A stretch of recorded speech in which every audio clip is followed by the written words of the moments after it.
Lover of my soul and keeper of my spirit, nothing can separate us, we are one. Oh, lover of my soul and keeper of my spirit, nothing can separate us, we are one. We are one.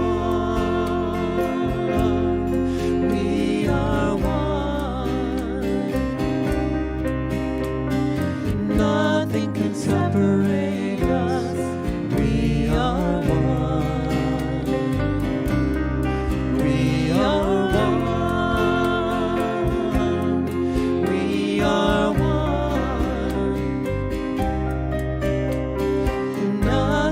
Separate us, we are one. All nations on the earth, all life upon the planet, nothing can separate us, we are one.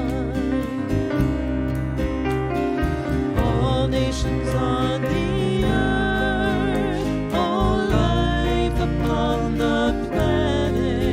separate us, we are one.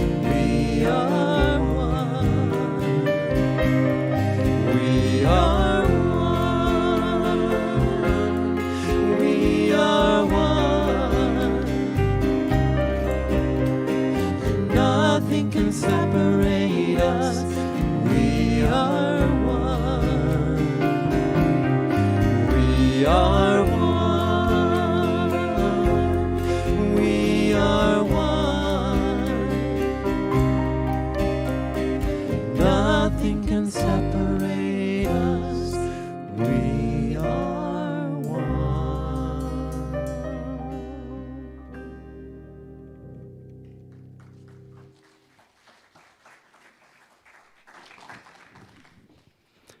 Good morning, everyone.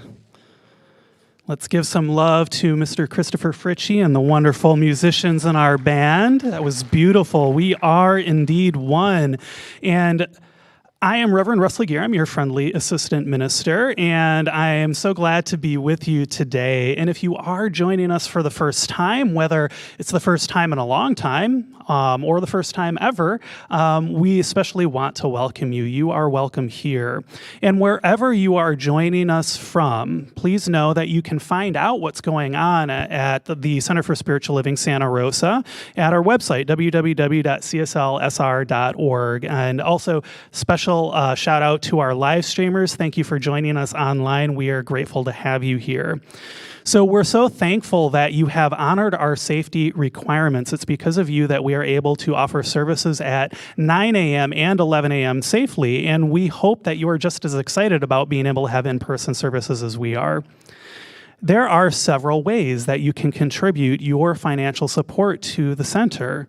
You can give online on our website, you can send us a check, and there will be baskets at the exits on your way out of the sanctuary after service today. And because we are a community-supported organization, we are so grateful for your gifts. We exist because of you and because of your generosity. So thank you so much for that. Now, at the Center for Spiritual Living Santa Rosa, we are motivated by a vision of a healthy, loving world. It is known as the Global Vision, and it calls us to imagine a world that works for everyone.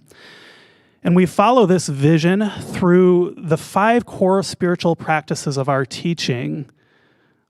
Yay.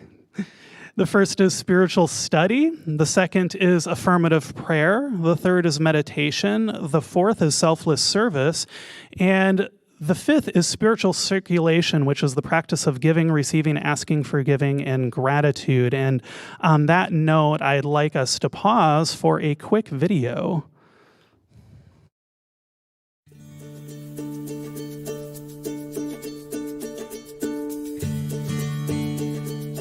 The Center for Spiritual Living Santa Rosa came into being to be a place that says to every person who walks in our doors or who joins us online, you are welcome here.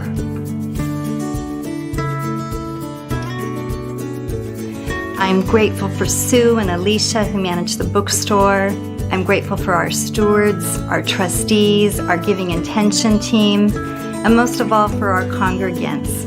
Whether you're watching in person or whether you're watching from home, we feel you, we appreciate you, and we love you.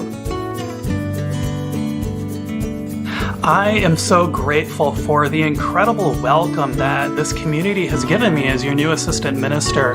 Moving from Chicago, I'm not going to lie, it was challenging and it was scary, and the way that this community has welcomed me with open arms has really just touched my heart in such beautiful ways. I love this community. It's a place where I can show up exactly as I am, gym clothes, fancy clothes, however I am in the moment. And I so appreciate that. At the Center for Spiritual Living Santa Rosa, we are guided by 4 core values: spiritual living, integrity, love, and compassion.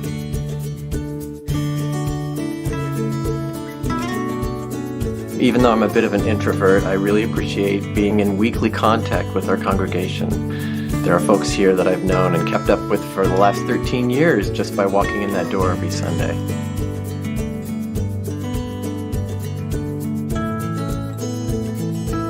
Ours is a community-supported organization, so I want to thank you for the support that you give to the Center for Spiritual Living Santa Rosa through your love, through your prayers, and through your financial support.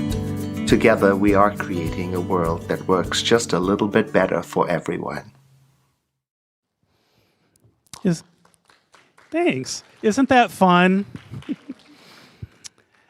So we are continuing our focus on that spiritual circulation that I just talked about as we collect your Giving Intention cards, as well as the prayer intention origami that we've been including with them. And did you know that we have already received 242 Giving Intention cards? That's amazing. And you can see the fruits of your intentions out in our social hall as we have already begun hanging that prayer intention origami. So we've got, I don't know if we have any down here, we have a lot of our big prayer flags out there, and we have a lot of our, I'm calling them the prayer intention bow ties. Oh, there it goes. See, the intentions are all over the place. Look at that. And it's just beautiful, beautiful, the response that we've had with that. So if you are ready today to declare what you think that you're going to be able to contribute in 2022, which helps us to plan and budget accordingly, please let us know by returning your Giving Intention form in the mail or online at our website, or you can pick one up at the social hall on the way out today. And please keep in mind that we would love to receive those prayer intentions as well on your prayer intention origami paper, because we know that this is a spiritual practice. It's not just like, hey, give us a bunch of money, this is what we're going to give you. No, it's like we want to have the intention behind that too. Like, what is your intention for your life, for our community, and for the ways that we know that we can grow in 2022. So if you want to know more about the overall prayer intention project that we've been doing, you can ask at the tables just outside the social hall on your way out today. Now, today, we have a very special guest speaker, Shannon Williams, with us. Shannon's belief in infinite possibility and analytical approach to action reflects her commitment to and practice of New Thought principles. Her mission is to support the liberation of micro-communities limited by complacency, fear, and bias. Shannon works as the Chief Operating Officer for an international furniture trade association, where she was awarded the industry's prestigious 40 Under 40 award. She holds degrees in economics, behavioral and social science, business administration, and management. Wow. All right. And her talk is going to follow our prayer and some music today, and we very much look forward to having her with us today. So thank you for being here, Shannon. And that's it. We love you lots. Welcome. And I will talk to you after the talk.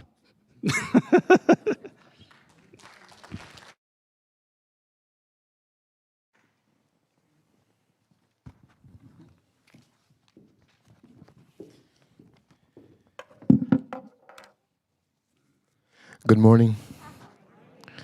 Please join me in prayer.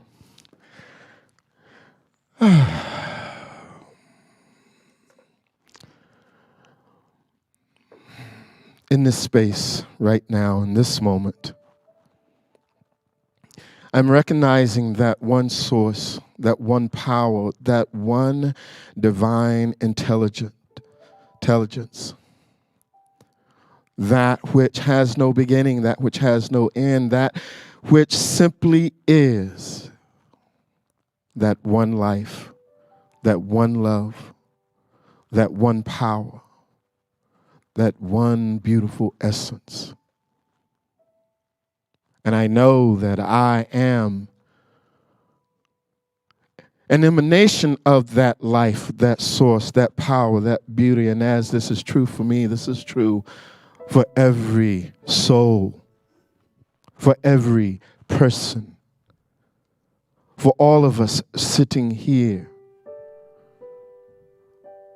that we have been made, created, fashioned, formed in the beautiful image of that which has caused all to be.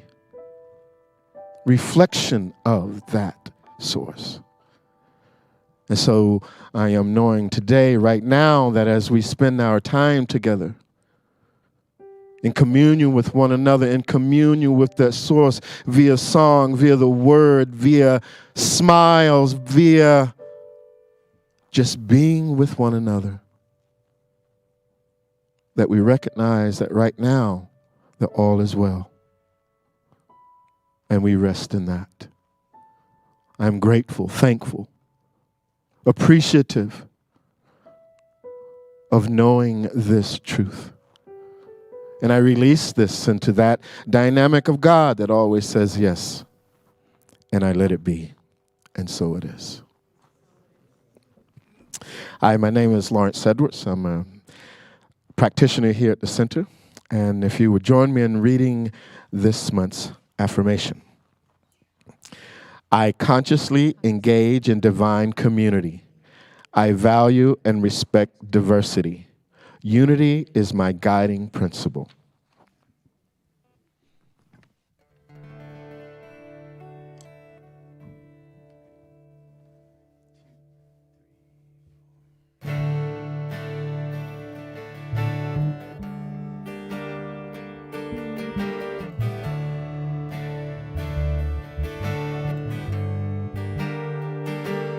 Just a spoke in the wind, one grain of sand, but it feels so right to be right where I am. One little part of a much bigger plan, and the longer I'm here, the more I understand. I am one, we are one, like the rays of the sun. When it's all said and done, I am one, we are one.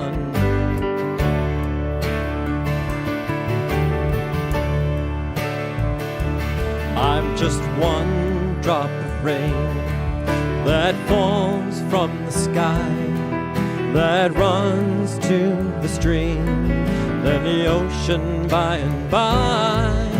And I could do worse than to give myself up to the crest of a wave on this ocean of love. I am one.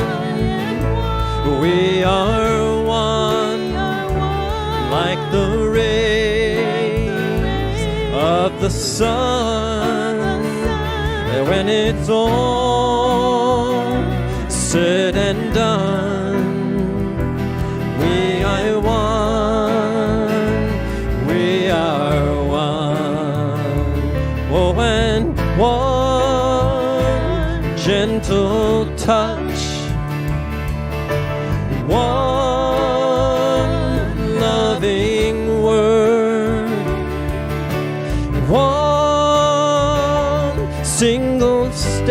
toward a kinder world.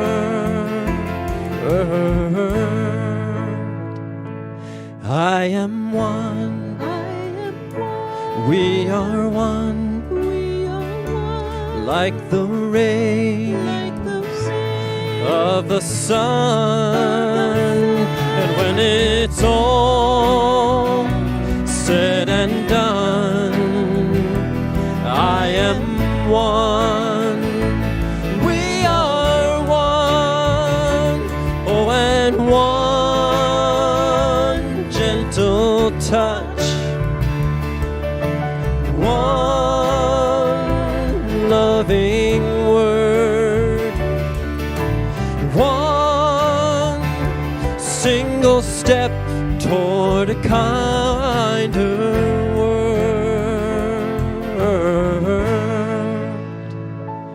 I am one. We are one. Like the rays of the sun. When it's all said and done, I am one.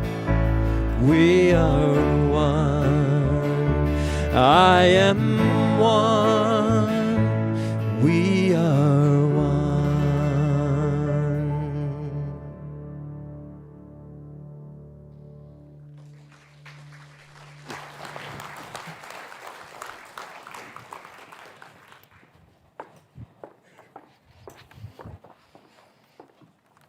Good morning, everybody.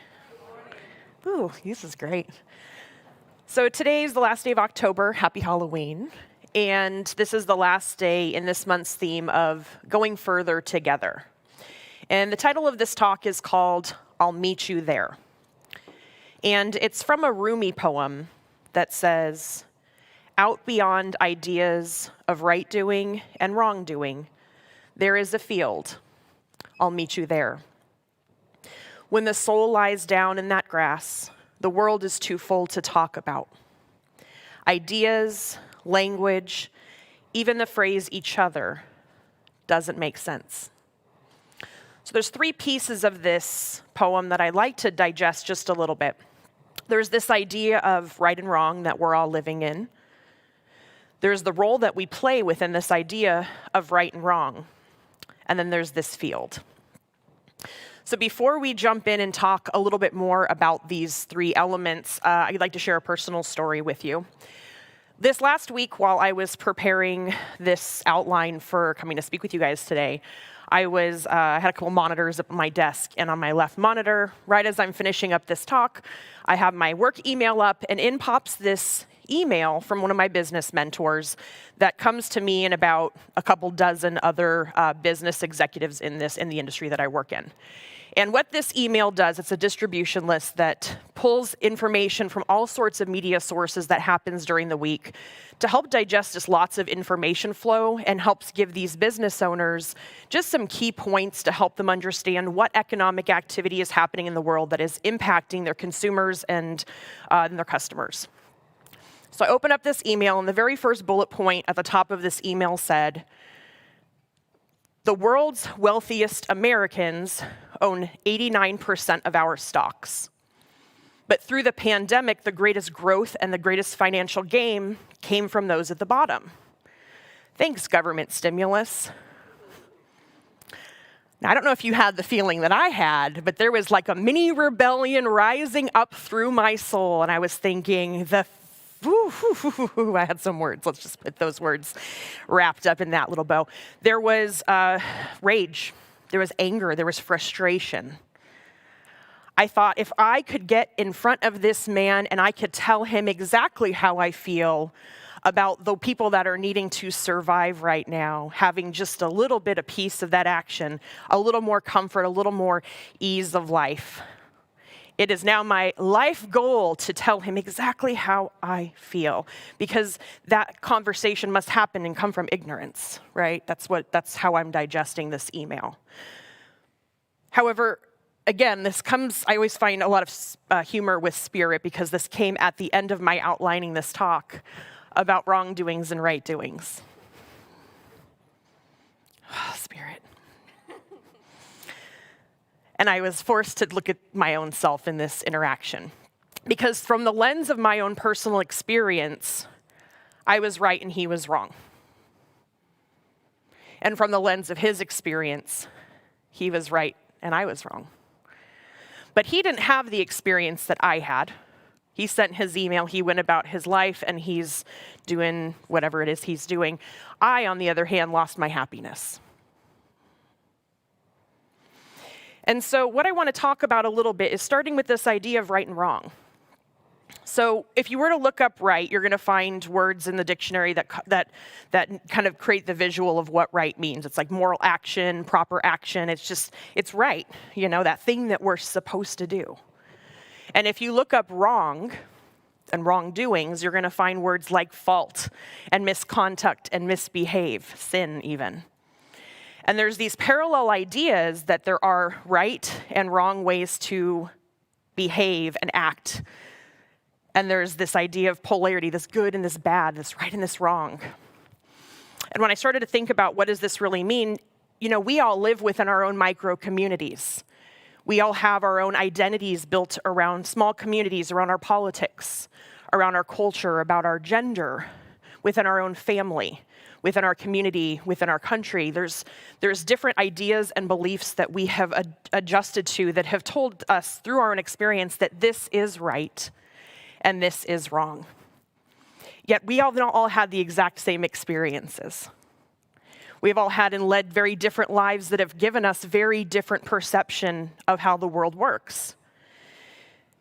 And this idea of, we call it socialization, right? The circles that I live in that help me navigate the rules and the norms of my life and my experience. This used to be a little bit easier. Rewind 30 years. Oh, I can't believe it's been 30 years. You'd put on a robe, hopefully. You'd walk down to the end of the driveway, grab your newspaper, come back, read the headlines, see exactly what's going on in the day. And when we went by and saw our neighbor Bob, we'd say, hey, Bob, did you see that this thing is happening? And we'd both have read the same information, digested the same information. We'd come to the same understanding of what's going on. We'd move about our merry way, maybe bring it up at a barbecue about how we feel about that, but we were all reading the same information. It's not happening anymore. There's been a really big shift in technology over the past 5 or 10 years that have really changed how we're consuming information. There was a study that Forbes put out, an article that they wrote back in 2018. Between the years of 2016 and 2018, 90% of the information in the entire history of the world was created. Think about that for a moment. Over a 24-month period, 90% of all information was created. That was 3 years ago. We've only gotten faster with our creation of content.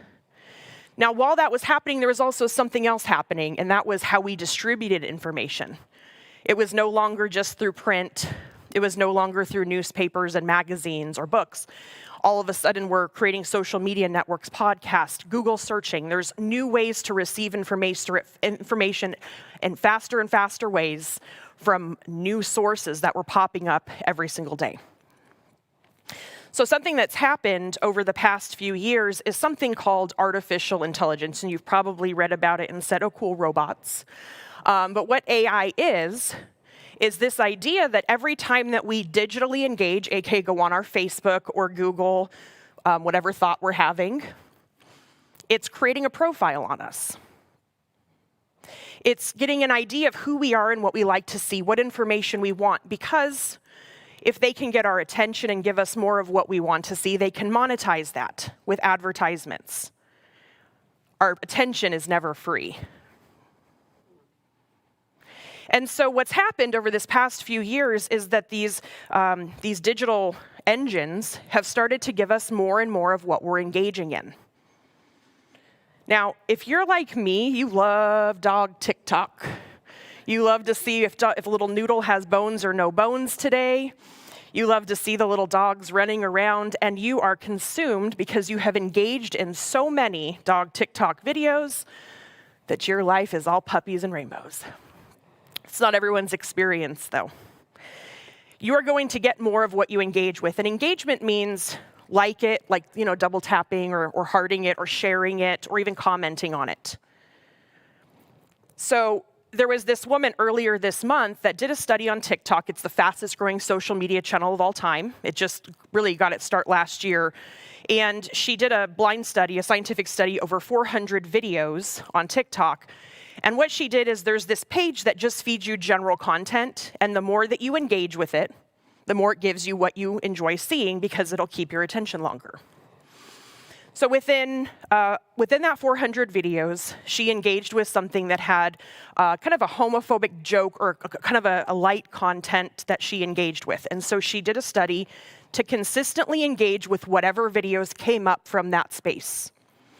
And within 150 of those videos, she was introduced to transphobia, racism, hate speech, anti-Semitism, terrorism, and calls for violence. The part here that gets me in my soul is those 150 videos are 15 seconds apiece. It's 38 minutes of being engaged on the internet. The average teenager today is spending more than 90 minutes a day on TikTok. You can only imagine where their path is taking them. This is not just the truth for the teenagers, this is the truth for all of us. Every time we jump online onto Facebook or Google and look a little bit more for the information, we are now moving away from information as education and moving into information as validation. We are being moved into a place where everything we see tells us that we are right. And we are getting more and more of that everywhere we look. So how do we meet in the middle of where right and wrong exist when right and wrong no longer exist? So let's look at how we actually play a role in that. There's this really incredible book. It's called The 5 Dysfunctions of a Team, and it's a business book. But really what it is, it's about how we do relationships with people. And there's this really incredible pyramid that says, at the very base of how we do relationships with people, the ultimate goal is to build trust so that we can get results.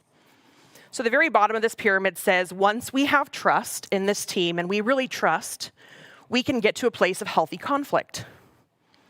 And if we can get through healthy conflict and we can engage in healthy conflict, we can get commitment. And if we can get commitment, we can have accountability. And only when we have accountability, we can get results. So there's this deep-rooted space in what is trust. Because we are judging beings. We are right and wrong kind of beings because we have been socialized to believe that there is right and there is wrong by the communities we live and we engage in. So I looked up what is judgment. Because, that's a nasty word. We were all told, no, there's no word. So what does it really mean? The definition of judgment is coming to sensible conclusions. It's a little bit of a double-edged sword there. So I said, right, what's sensible? Sensible is just chosen with wisdom. You see where this is going. So what's wisdom? Wisdom is having experience, knowledge, and information. So judgment, this nasty word of judgment that we play with, really means making the best decision that we can with the information that we have. I'm going to say that again. Judgment is about making the best decision that we can with the information that we have. So when we talk about building community and having this place where the first space we have to have is trust, we have to look at the polarity of what a trusting environment looks like, or a trusting team or community, and a not so trusting team and community. In a not so trusting team or community, we have an unwillingness to ask for help because that space doesn't feel safe. In an untrusting community, we're hesitant to ask for help. We hide our mistakes. We're afraid of being wrong. We're so afraid of being wrong that we will do anything to be right. So feeling a little catch-22, yeah? Good. So if our ultimate goal in the liberation of meeting each other and self, or meeting each other in this field, is getting beyond our right doings and our wrongdoings and meeting each other in this space of trust, we have to look at what really takes away trust, and it's invulnerability. The unwillingness to be invulnerable, unwillingness to be wrong, the unwillingness to admit our mistakes, the unwillingness to trust the person in front of us that they are making the best decision that they can with the information that they have. So let's talk about this field. I Googled it, doesn't exist. I even tried Apple Maps to see, let's see, is there a field? There is no field, although that would be a very cool name for a community. There is no field out there, and there's no field up here. There is a field right here. There's a Hindu story that there was this chief god who claimed that all of the humans had abused their divinity. They used to actually, all humans used to be gods. And they abused that divinity, so he said, we've got to pull this divinity back. They're abusing it. We've got to take it back from them, and we've got to make sure that they never get it again. So they took it back, and he called for a chief council of gods, and he said, everyone come together, and we need to figure out where we're going to hide this divinity so that they never get it. And so one god suggested, ooh, I know, let's put it on a mountain, like the top of the highest mountain. And the chief god said, no, we can't do that. People, they like to hike. They're going to get up there. They're going to the top of that mountain. They will find it. We've got to think bigger. He said, how about we dig deep into the earth and we hide it in the earth? And they said, nope. They love construction equipment. They're going to get down there and they're going to grab it and they're going to find that divinity. That's not going to work. They said, how about we sink it into the deepest ocean? He said, nope. They love scuba diving. They're going to get it. They're going to go down into that ocean. They're going to grab it. Let's pause for a second and think, where can we hide this divinity that they'll never find it? And he said, I have it. Let's hide it within each other. Let's hide it deep inside themselves so that they are going to go on journeys on this path of figuring out their divinity. They're going to climb mountains, dive into oceans, dig in the earth. They're going to go on journeys and adventures to find their divinity. And we're going to hide it right in here. This information world that we're living in, these sensible decisions that we're making, this is all coming from the space of logic. This is coming from our humanist self, our peopliness, as I like to say. But this is where the God stuff is. This is where the spirit is. This is where the love is. This is where the compassion is. And there's a pretty big gap between those two places. Or there can be when we move around the world in ego. And I think we've all know the word ego as edging God out. Oh, you haven't? This is good. That's cool. So when we get God out of the way and we show up as our human-y, people-y selves, making the rules, doing the right and wrong that we've been taught and conditioned to do, taking information that we believe to be right, acting on it, doing what we believe is good and right, we separate ourselves from each other in our oneness. There's no passion, there's no compassion, there's no love, and there's no empathy without oneness. If we are going to create a world that works for everyone and participate in community and love with the people around us, it's going to require us getting ourselves out of the way. I've never played sports, but I'm sure some people in here have, and this is no different from that practice of you don't just show up to the Super Bowl and expect to win the big game. You have to practice and practice and practice so that when that big game comes along, you are actually prepared to win.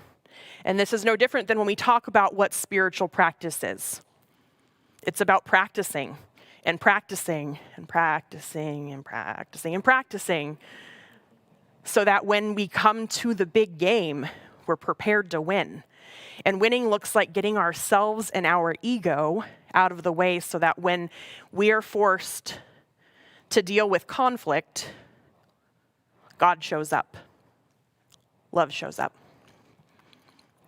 You guys mentioned that some of the best tools that you love to use in this community are meditation and prayer. When I started on my own path to figure out how to get myself out of the way, those ones didn't work well for me, so it's taken a lot of practice to enjoy sitting in silence and keeping my brain not on tasks of doingness. But there are some tools that I'd love to give you guys to add to your toolbox that have really helped me navigate this journey with just a little bit more grace toward the people I'm in community with. So the first one is when I move into my stuff, I like to call this stuff fear.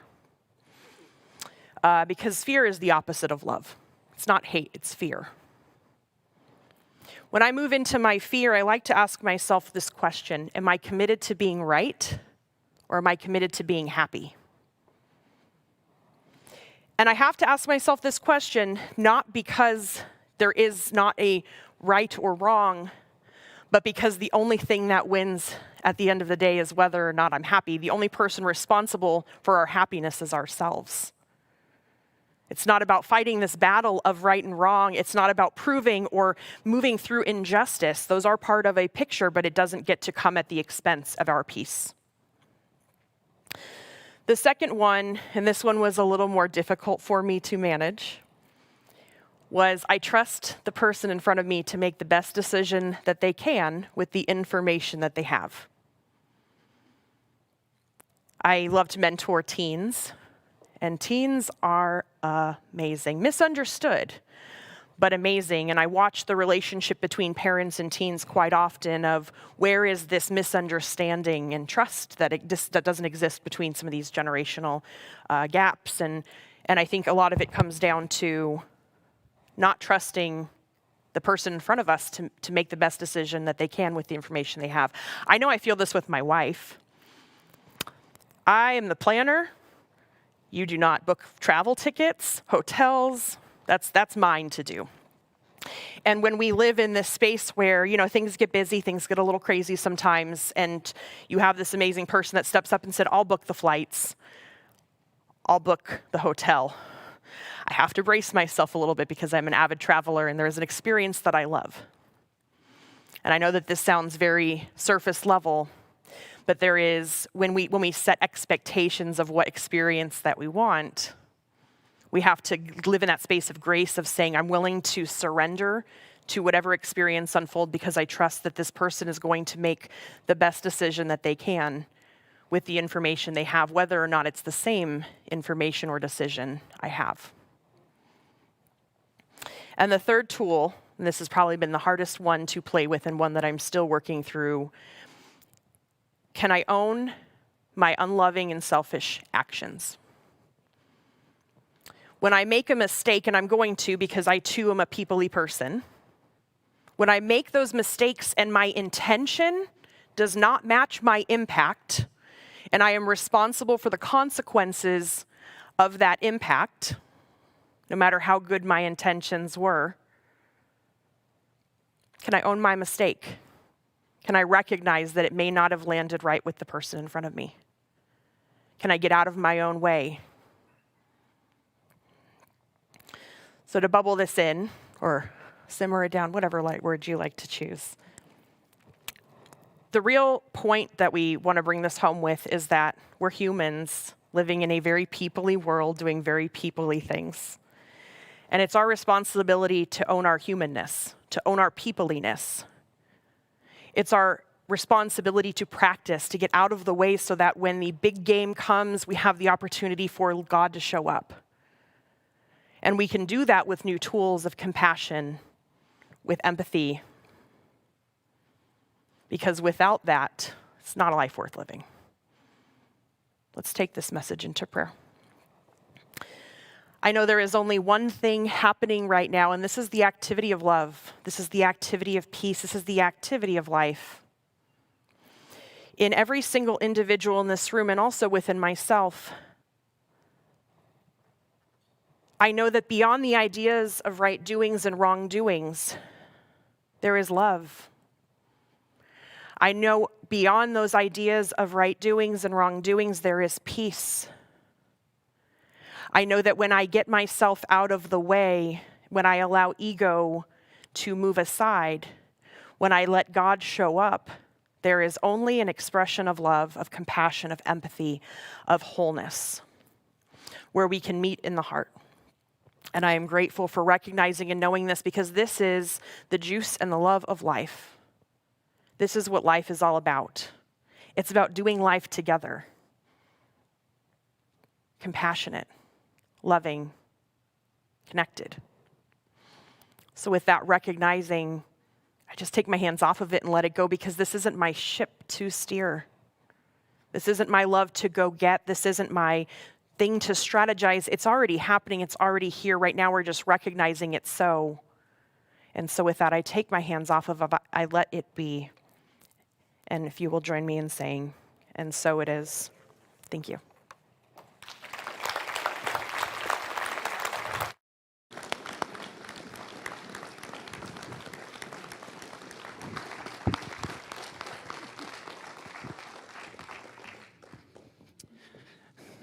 I know we have some more love for the fabulous Shannon Williams here. Thank you so much for that amazing message, Shannon. I am truly grateful, and our center is blessed for having you here. I'm just pulling my stuff up, and there's my face. All right. So it is announcement time for us to be in some of that community that Shannon was talking about today. And the first announcement that we have is that Dr. Edwards' class, Your Authentic and Innate Goodness, starts on Tuesday, November 11th at 8:30 a.m. Pacific time.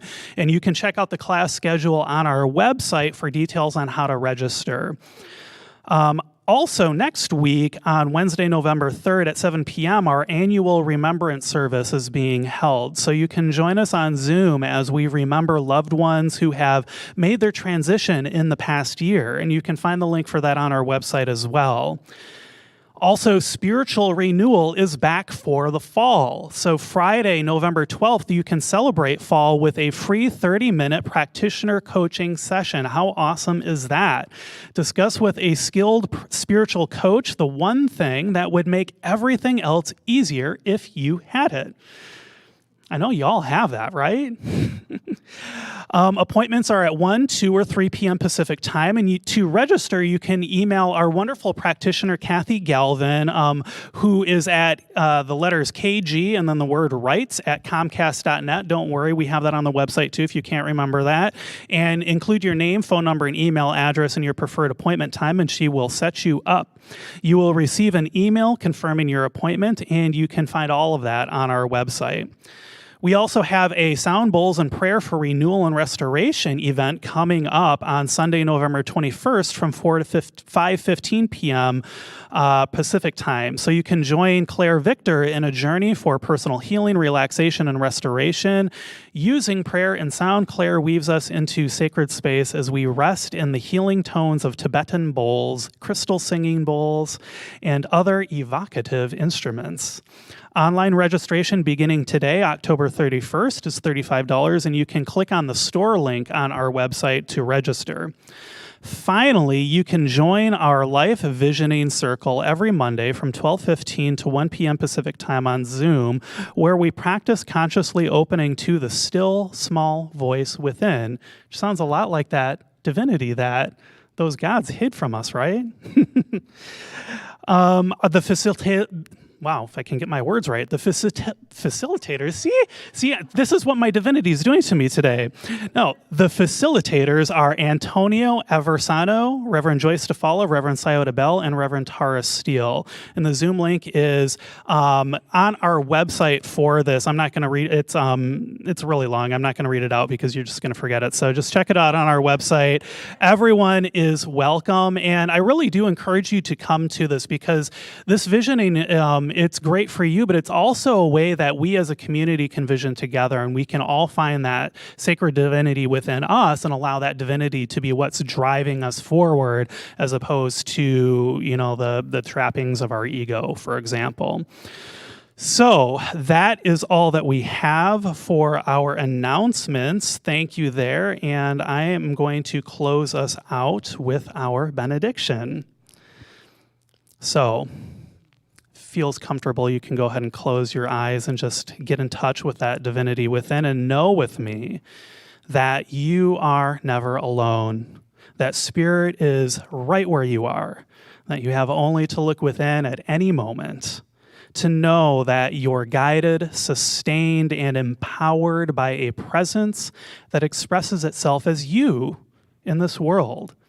In deepest gratitude, let us live our lives accordingly so that in everything we do, say and think we honor this presence within.